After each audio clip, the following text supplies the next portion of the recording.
इस मिट्टी से मेरा बहुत गहरा रिश्ता है। 2024 में मैं खुद लोकसभा का चुनाव लड़ा हूँ, लेकिन 84 में यहाँ से माननीय काशीराम साहब चुनाव लड़े। यहाँ ये वो धरती है जहाँ उन्होंने खूब साइकिल चला चला के पसीना बहा और घर घर जाके एक वोट एक नोट, जिसकी इतनी संख्या बारी उसकी उतनी हिस्सेदारी, इन नारों के साथ यहाँ आंदोलन खड़ा किया। मेरा बहुत मन था यहाँ आने का। यहाँ से दीपक खूटे जी, मेरे छोटे भाई, जो एक गरीब परिवार से आते हैं और चप्पल पहन के संघर्ष कर रहे हैं, मैं उनके लिए अपील करने के लिए आया। उन्होंने यहाँ भीम आर्मी के माध्यम से बहुत काम किया है।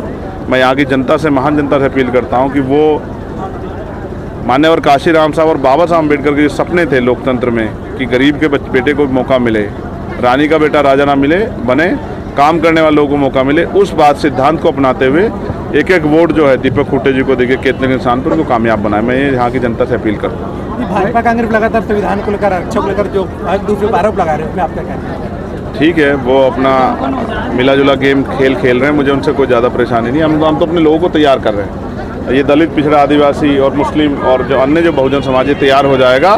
देखो, वोट की ताकत हमें जो है ना वो कुर्सी पे बैठने के लिए दी है, पिछलग्गू बनने के लिए नहीं दी बाबा साहब ने। हम पिछलग्गू नहीं बनेंगे।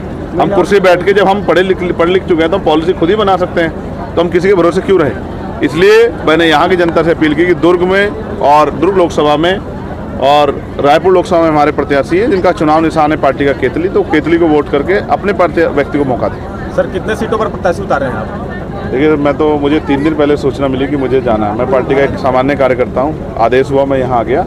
अभी जहाँ तक मेरी जानकारी 3 प्रत्याशी हमारे यहाँ लड़ रहे हैं, एक दुर्ग में और एक रायपुर लोकसभा में, एक दुर्ग लोकसभा में, एक रायपुर और एक जांजगीर चांपा में।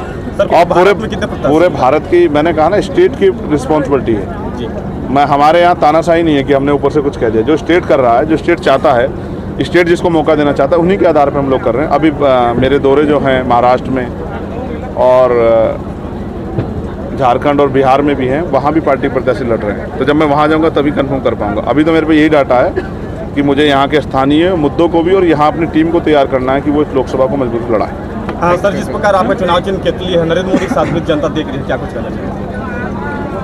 मैं समझा नहीं, दोबारा पूछें। हाँ सर, जिस प्रकार आपका चुनाव चिन्ह केतली है और आम जनता भी नरेंद्र मोदी के साथ केतली को देख रही है, क्या कुछ कहना चाहिए सर? आम जनता तो बेवकूफ़ नहीं है। किस तरह से मोदी जी ने चाय करके जो है देश बेच दिया, तो सबको दिख रहा है। लेकिन फिर मैं आपसे ये कह रहा हूँ कि 10 साल का मोदी जी कार्यकाल देखा, उससे पहली सरकारों का कार्यकाल देखा, तो हम तो ठगे गए, हम तो लुटे हैं, हमारे अधिकारों पर तो डाका पड़ा है। आज भी 75 साल बाद कौन सी सुख सुविधाएं हैं? ना खाने को अच्छा रोटी, ना पहनने को अच्छे कपड़े, ना पीने को साफ पानी, ना अच्छी छत।